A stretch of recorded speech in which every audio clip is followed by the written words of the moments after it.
Hello everybody, my name is VS Lightning or Doom VS here. I'm doing a commentary over one of B-Tran's videos today. It's a 55 gun streak with the Maverick, with the new DLC gun. I'm sure you guys know all about it by now. It's been out for a little bit, but this is a pretty good game. It's on Whiteout, a map that I don't think is all that good for going for gameplays on, but he seemed to do alright with it. So if you enjoyed the gameplay, be sure to check his channel out. The link will be in the description for more amazing gameplays such as this. And if you enjoy the commentary, of course, you can check out my channel as well. But what I'd like to talk about today is what each Call of Duty brought to the table in particular. I think each game had some good stuff that it brought forth. Some things I think better than others that really helped the series along. Of course, each had their flaws, but I'm not going to talk about that in this commentary. I'm going to start with Modern Warfare 1, or Call of Duty 4 as most people refer to it as, and just work our way all the way up to Ghosts.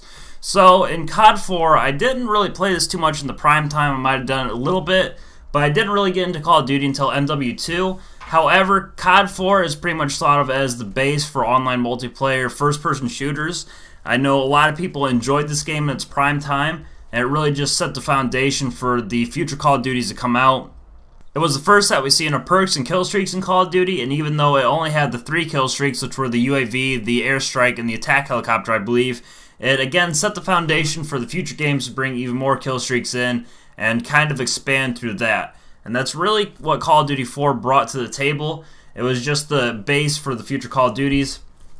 World at War didn't bring too much to multiplayer, but it did have zombies, which is a gigantic thing in Call of Duty now. I personally only bought the map packs in Black Ops 1 and Black Ops 2 strictly for the zombies maps. But when it comes to multiplayer, it didn't really have anything new aside from tanks in a game mode called War. That's the only one that I remember that was new to Call of Duty, and both of those aren't in any of the other Call of Duties. Modern Warfare 2, I believe, is, in my opinion, the biggest asset to Call of Duty. It brought a lot of new things. It brought more perks and more kill streaks, most specifically the nuke, which I think really helped Call of Duty. Not so much the Treyarch games because they didn't bring any kill streaks like that forward. They had the nuclear in Black Ops 2, but that doesn't really count. It wasn't much of a kill streak, and all that it gave you was a medal that popped up. But the nuke really set the way for the Moab and the Chemstrike, both of which I'll talk about in their respective games, but the nuke was just the best thing to go for in Modern Warfare 2, especially with all the extra perks that they added in. The only unfortunate thing was one-man army and danger close, which wasn't really that bad during the game's prime time, but after Black Ops 1 came out, a lot of people just started playing like that. Quickscoping also, I believe, started mostly in Modern Warfare 2. It really took off. I know a couple people did it in Call of Duty 4, and that's probably where it started, but Modern Warfare 2 is really known for its quickscoping, which isn't a bad thing. It's not a good thing. I'm kind of neutral on that. It set a lot of people's channels off, like FaZe and all the people in FaZe and the other trick shotting clans and quickscoping and stuff like that. But the nuke is the biggest thing in MW2, in my opinion, that they brought forward. Infinity Ward really seems to be bringing the most to the table at this point. But moving on to Black Ops 1, the only thing that I could really think of that was new about this game were the sniping mechanics, how you had to scope in to actually be able to get a kill. It made quickscoping a little bit harder, not impossible, but more difficult. And theater, I think, was the biggest thing. It brought theater, which sadly is no longer in Ghosts. And I don't know if it's going to be in the next Call of Duty. But when this was around, it was really nice. I know a lot of people used it to record like the 30-second clips in Black Ops 1 and help save games in Modern Warfare 3, as well as Black Ops 2, but that's really all I can think about when it comes to multiplayer. I know it brought some other stuff to zombies, but I'm trying to focus mostly on stuff that the game's brought to multiplayer. So moving on into MW3, I think this game had quite a bit that it brought as well. Most specifically Specialist, I think this was a very good idea on Infinity Ward's part. It's something I don't think anybody else really thought of before as a strike package, and it really took off when it came out. Some people were skeptical at first when they heard about it and the game wasn't released yet, but I know a lot of people primarily ran that, mostly for the Moab, which is another thing that this game brought. The Moab is a lot like the nuke for those of you guys who haven't played these older Call of Duties and are starting in Ghost just now. The Moab is pretty much the Chemstrike in MW3. It's a 25 gun streak, or 24 if you're using hardline, of course.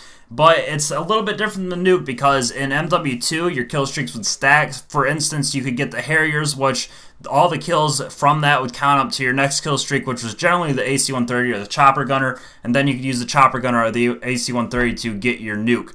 So that was something a little bit different that Infinity Ward brought with MW3, was that you had to get all gun kills in this game, which made it more challenging. And the Moab also didn't end the game like the nuke did. I always thought it'd be cool if they brought a game mode forward where a chem strike or a Moab would end the game, just to kind of give that MW2 feel, but I don't really think that's ever going to happen. MW3, of course, had more death streaks as well, but a lot of people don't like those, so I'm not even going to get into those. So having said that, let's move on into Black Ops 2. I believe the biggest thing that this game brought to the Call of Duty franchise was the competitive support that this game had. League play and the tournaments that the people at Treyarch put on in Anaheim and the $1 Million Tournament and all that stuff, it really kicked off competitive. And since that competitive has really grown, a lot of people have said that this game was meant for competitive, even though I don't think that's entirely accurate, but it brought things like Hardpoint, which was a very big competitive game mode. I'm not sure why Ghost didn't bring that back. Maybe the map size, it probably would have had some issues with that. But competitive is really big now. It's a huge thing. I think it might even be bigger than pubs. The tournaments were pulling like 60,000, 70,000, I think even up to maybe 90,000 viewers when they were doing some of the tournaments. So Black Ops 2 really helped kick off that.